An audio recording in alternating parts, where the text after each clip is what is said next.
Biografi Urwa bin Az-Zubair rahimahullah. Kita masih membahas serial biografi edukatif dari beberapa ulama salaf terkemuka. Tokoh kita kali ini adalah salah seorang dari imam bagi para tabi'in dan merupakan salah satu dari 7 ulama fikih terkemuka di Madinah.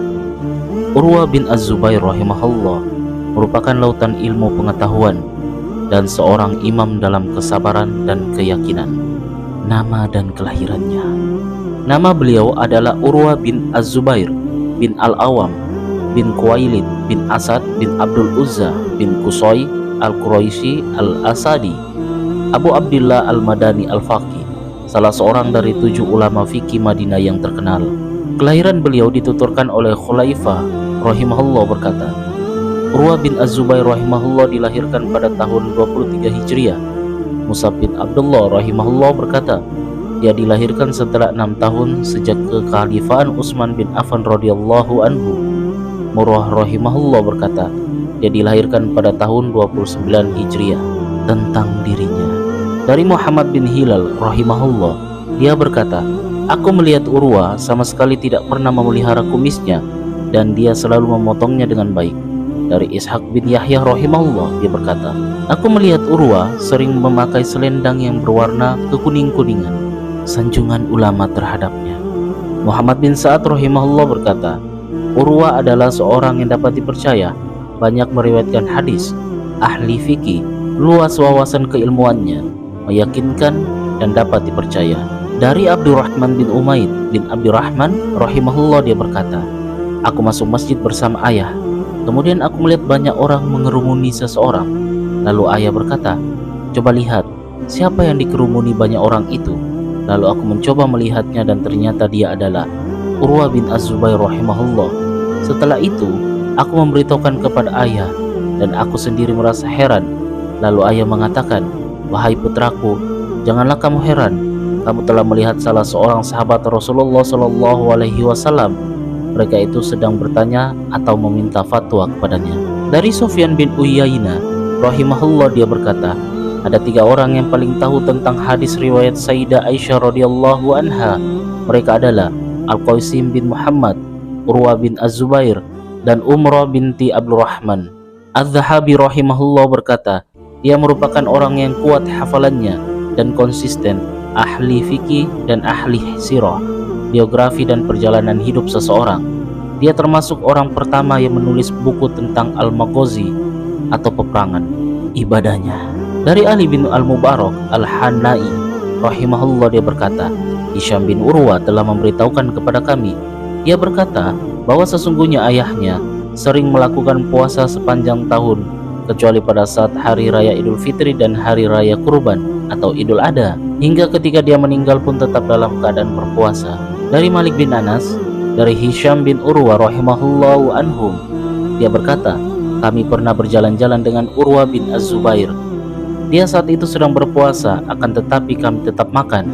Walaupun begitu, dia tidak menyuruh kami untuk melakukan hal yang sama, yaitu berpuasa seperti dia, dan dia pun tidak membatalkan puasanya.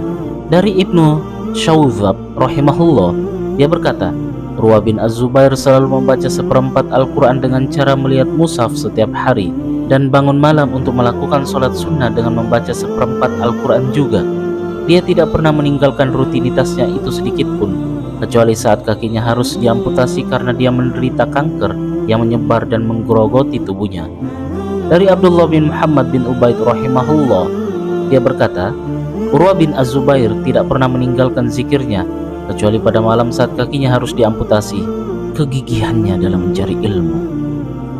Dari Abu Bakar bin Abdurrahman bin Al-Harith bin Hisham rahimahullah, dia berkata, sesungguhnya ilmu pengetahuan itu dimiliki oleh salah satu dari 3 orang berikut, orang yang mempunyai jabatan sehingga ilmu tersebut menghiasinya, atau dimiliki oleh orang yang beragama di mana ilmu tersebut dapat mengganggunya, atau ilmu menjadi budak penguasa sehingga sang penguasa itu rela memuseumkan ilmunya atau tidak peduli dengan ilmu yang dimilikinya.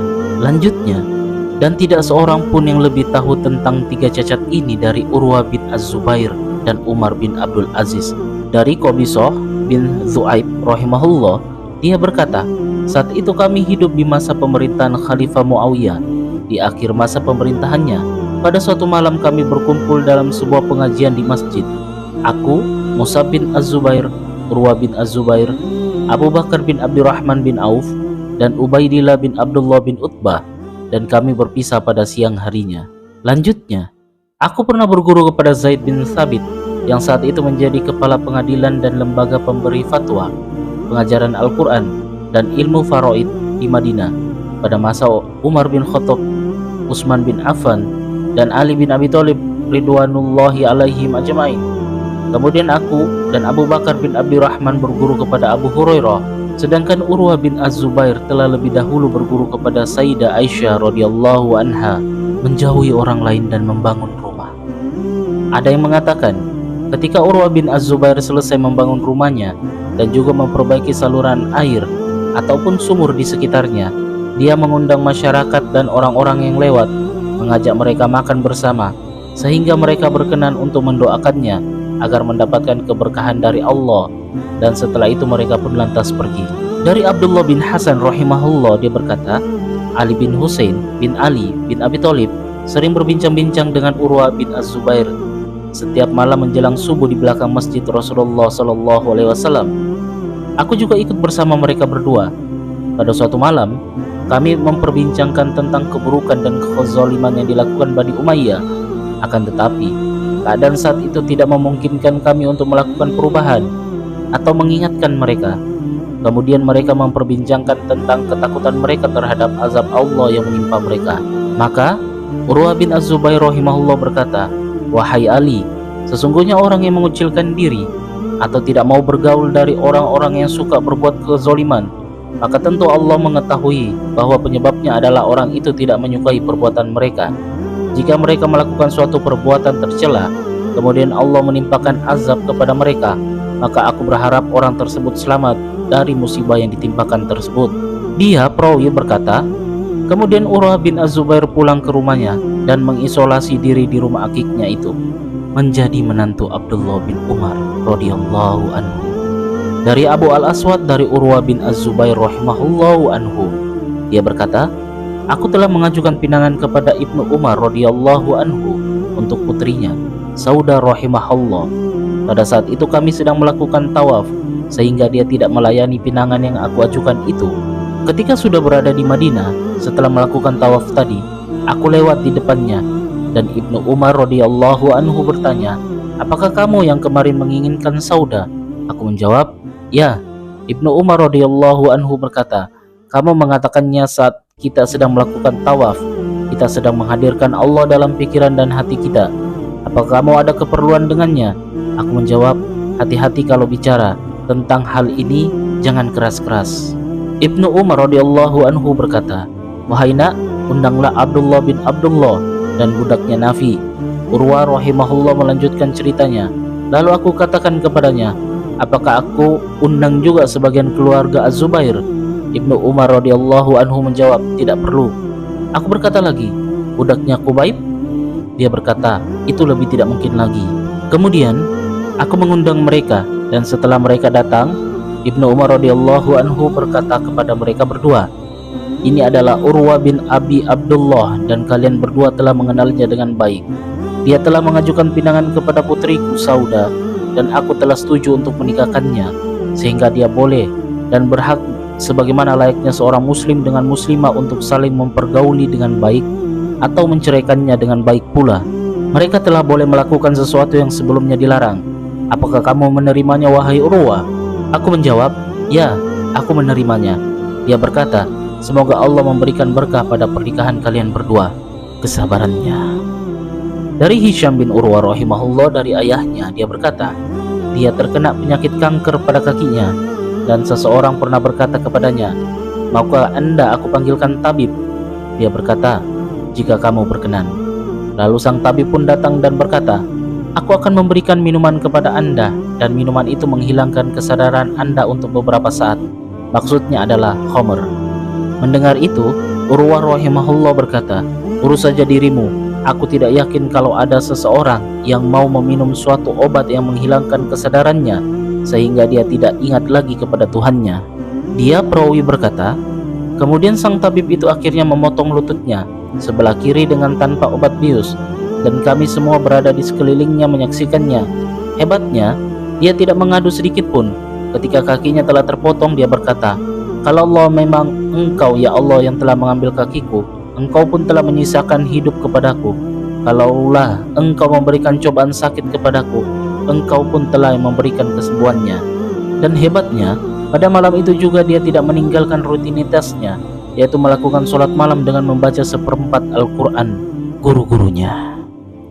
Al-Hafiz rahimahullah berkata, dia meriwayatkan hadis dari beberapa gurunya, di antaranya ayahnya, saudaranya Abdullah bin Zubair, ibunya Asma binti Abu Bakar Asy-Siddiq, Ali bin Abi Thalib, Sa'id bin Zaid bin Amr bin Nufail, Hukaim bin Hizam, Zaid bin Thabit, Abdullah bin Jafar, Abdullah bin Abbas, Abdullah bin Umar, Abdullah bin Amr bin Al-Ash, Usama bin Zaid, Abu Ayyub, Abu Hurairah, Hajjaj al-Aslami, Sufyan bin Abdullah as-Saqafi, Amr bin Al-Ash, Muhammad bin Maslama, Al-Miswar bin Mukramah, Al-Mughirah bin Asy'bah, Najiyah al-Aslami, Abu Humaid as-Sa'idi, Hisham bin Hukaim bin Hizam, Yasar bin Mukrim, Basra bin Safwan, Zainab binti Abi Salama, Umar bin Abi Salama, dan ibunya Ummu Salama istri Rasulullah sallallahu alaihi wasallam, Ummu Hani binti Abu Thalib,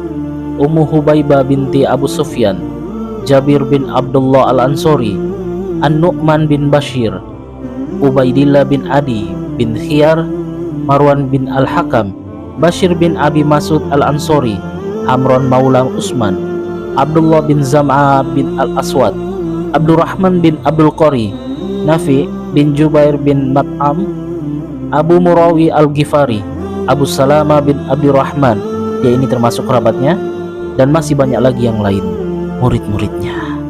Al-Hafiz rahimahullah berkata, ada beberapa orang yang meriwayatkan hadis darinya, diantaranya Abdullah, Utsman, Hisham, Muhammad, Yahya, cucunya Umar bin Abdullah bin Urwa, keponakannya Muhammad bin Jafar bin Az-Zubair, Abu Al-Aswad Muhammad bin Abdurrahman bin Naufal, Ubay bin Az-Zumail budaknya, Sulaiman bin Yasar, Abu Salama bin Abdurrahman, Abu Burda bin Abi Musa, Ubaidillah bin Abdillah bin Utbah, mereka termasuk saudaranya, Tamim bin Salama As-Sulami, Sa'ad bin Ibrahim bin Abdurrahman bin Auf, Said bin Khalid bin Amr, Ibnu Utsman bin Affan, Saleh bin Kaisan, Az-Zuhri, Abdullah bin Abi Bakar bin Muhammad bin Amr bin Hazm, Abu Azinad, Abdullah bin Dinar bin Mukram al-Aslami, Abdullah al-Bahi, Uraq bin Malik, Atha bin Abi Rabah, Umar bin Abdul Aziz,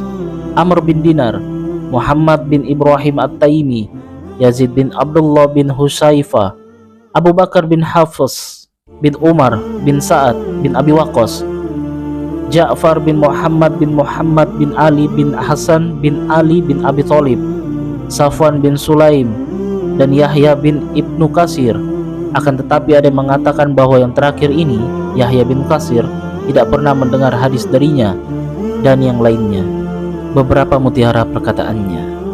Dari Hisham bin Urwah rahimahullah, dia berkata, Urwah bin Az-Zubair berkata kepada anaknya, "Wahai putraku, kalian tidak akan mendapatkan petunjuk dari Tuhan kalian selama kalian merasa malu untuk meniti jalan kemuliaannya.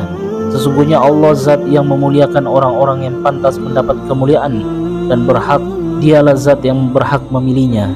Dari Hisham bin Urwah rahimahullah, dari ayahnya dia berkata, dalam sebuah nasihat tertulis, ayahnya berkata, "Ucapkanlah perkataan yang baik, perlihatkan wajah yang ramah dan tersenyum, sehingga kamu akan menjadi orang yang paling dicintai Allah."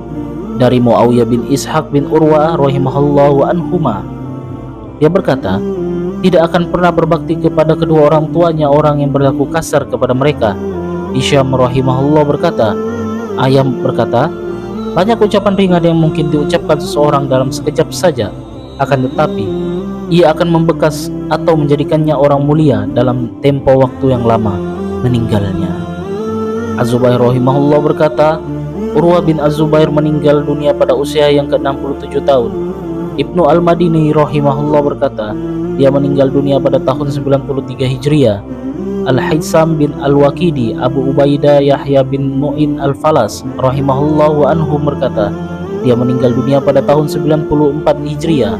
Muawiyah bin Soleh bin Yahya bin Mu'in rahimahullah dalam kitab Tasmiyat Tabi'i Ahli Al-Madinati wa Muhadditsihim, dia berkata, Abu Bakar bin Abdurrahman, Urwa bin Az-Zubair, Said bin Ali bin Al-Hasan meninggal dunia pada tahun 94 Hijriah, sehingga tahun ini disebut sebagai Sana Al-Fuqaha, tahun para ahli fikih, karena mereka banyak yang meninggal pada tahun tersebut. Semoga Allah selalu merahmatinya juga ulama salaf lainnya, menempatkan mereka di sisinya. Amin amin ya rabbal alamin.